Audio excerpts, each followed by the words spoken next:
pleased to welcome Joey Logano, driver of the number 22 Shell Pennzoil Ford Mustang for Team Penske in the NASCAR Cup Series. In addition to previewing the Coca-Cola 600, Joey is here on behalf of Pennzoil to share new original content in honor of National Mobility Awareness Month, which was filmed earlier this year here at Charlotte Motor Speedway. Let's take a quick look at the short version of that video now. This is Joey Logano, two-time NASCAR Cup Series champion. This is Torsten, founder of the Just Hands Foundation. This is Joey learning how to drive all over again, using Torsten's hand control system that unlocks performance driving for everyone. But I thought one of the coolest things you said is that this is the sport where we can compete at an equal level. This opens the door up so much that like being able to competing at the same level, like that's a really cool thing. Joey, can you tell us a little bit about that experience? Yeah, absolutely. Well, thanks for having me here, guys, today. I hope everyone's doing well. Yeah, this is a really neat program that Pennzoil has partnered up with Torsten and his foundation, and really just giving everyone the ability to drive their vehicle when their mobility isn't quite the same as everybody's here. And they have a great way to trying to help everybody get in the vehicle and drive, and which is your hands with no feet. And was a neat experience. The hand controls bolt right into a car. That was a stock Dark Horse Mustang right there, and they bolted it all in there pretty quickly. And you throttle, you turn it, and the brakes, you push it in, and then you strap your hand in on the other onto the steering wheel, and off you go. So definitely a really neat experience. Challenging to learn how to do it because your initial reaction is to hit the brakes with your feet or the gas. But he tied my feet up to the door so I couldn't even use my feet, which we had a good laugh about that. And then we tried driving around the Roval here, so it was cool. I wasn't very smooth for a while. I eventually got a little bit more of a handle on it, but the point is, it's really neat that he races, and that he can compete. Think about it. There's not other sports where a paraplegic can compete with somebody with their legs that are still in normal functioning. And be able to compete together in the same league. And he does that on the weekly. So how neat is that to be able to do that? He was very good at it, much better than me with as smooth as he was. But definitely a really neat experience, something neat that Pennzoil has done to really show how they're pushing forward in a lot of different areas. And just a fun experience for sure. The long version of it is really fun. I would say go to YouTube and go find that on Pennzoil's channels. It's pretty neat. This is pretty cool. And you talk about you can compete at the same level. Greg Engel with Forbes, by the way. They do it in IMSA in one of their classes where you've got paraplegic racing against regular non-paraplegic drivers. Mm-hmm. Is there an opportunity where this could open up to allow some of this in NASCAR somewhere down the road? I don't see a reason why it couldn't. It's all about comfort in reps. And that's what I realized as I was driving. I was like, okay, I can see how this is something that can make sense.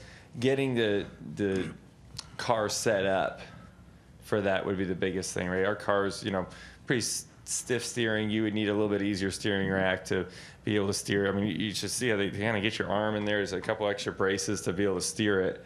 But I think if you get all that right, I don't see why you couldn't.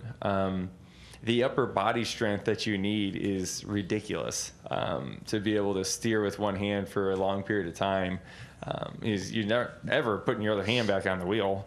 Can't. So, to be able to drive for a long period of time, I think would be hard. I don't think it's impossible. I just think it'd be really, really hard to do that. I think it definitely can happen, though, if the opportunity arose. And you mentioned it when you came in. Why did you get your CDL? What's behind that? So I grew up around trucks. My father had a trucking company growing up, so I always drove trucks and really kind of figured I still like driving trucks all the time, but I need to do it legally, apparently. So I went to school. So yeah, this morning we woke up. I drove up to Statesville and took my test up there at the DMV, and I passed it. So that's good. I'm officially a CDL license holder, and so I'm sure now that anytime we get in a bind, I'm be ready to truck. I want to be the first. Well, I don't know. I wouldn't be the first one, but the first one in a long time to drive their truck to the racetrack. So that would be kind of cool to do. But yeah, it was a bit of a process. You know, last few weeks of going to school and learning and driving around on the road. Had a lot of fun. Challenging to do it. It's not the easiest thing in the world. So I was nervous. I told my the guy doing the test with me, I said, listen, I drive in high pressure situations every single weekend. I said, you're making me nervous. I said, he's over there, he's writing there. Every time I make a turn, you're writing something down. I said, you're wigging me out. we were laughing, but yep, was able to do it. Made the obstacle course. Got it done. Congrats, man. Steven Stumpf, Frontstretch.com. Joey, when you were running the laps around the hand controls with Torsten, how much, when you first started, how, difficult was it, having the force of habit to not drive their hands, and, how long did it take for you to kind of get used to doing it? It's honestly, it's like anything else. The first bit is really easy. To drive down the road, I wouldn't have a problem at all. Just like everybody else can drive down the road here today, right? But when you try to push a car to the very extreme, that's where it changes. And so, when I started, of course I'm going to try to push it. They didn't want me to. I didn't listen. I was going to go. They put me on a racetrack in a Mustang. What do you think's going to happen, right? I mean, let's just be real here. So I throttled her up, and I just wasn't smooth, right? Like driving a car fast it's very important to, all your inputs are very slow. You get the car loaded, you get onto the brakes easy, all those things, and I was just choppy. And the hard part is you throttle, you twist at the throttle, the brake you push. You can do both at the same time. You don't want to, but you can be on the gas and hitting the brakes and getting the car all in a bind. I did that a few times until you can kind of figure that out, right? So you got to just muscle memory, figure out how to do that. The other thing is just like the steering, you got one hand on it. So like the fine tuning, turning that we do, like just the fine increments, I couldn't do that as quickly. When you see our hands in there, they're moving just a little bit at a time. We feel that we're moving there. It was kind of like bigger motions when I was doing it. But I think some of that's just muscle memory, getting better at it. And I was getting tired, to be honest with you. I ran a few laps there. My shoulders were tired. It's just a bunch of muscles I never used. So it's definitely a lot different.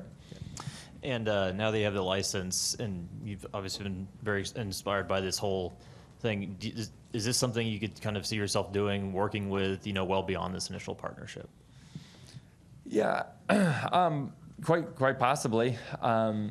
You never know where life brings you sometimes.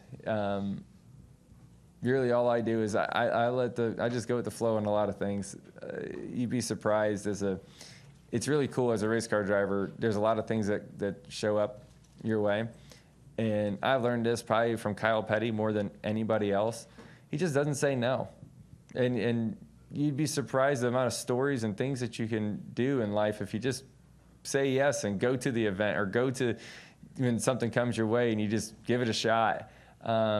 There's a lot of really cool things that happen. Nobody does it better than Kyle. That's why I brought his name up. He's the one I think of all the time. He's like that movie Yes Man.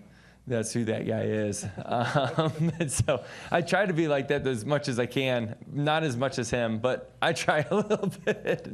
And so you never know what comes up next and where I end up. If you told me 10 years ago we'd be sitting where we are today, parts of it I would believe, but not all of it. All right, thank you, Joey. Yep. Hey, it's Tony Donahue from Frontstretch.com. If you like this video, don't forget to subscribe and return to our channel for more racing content.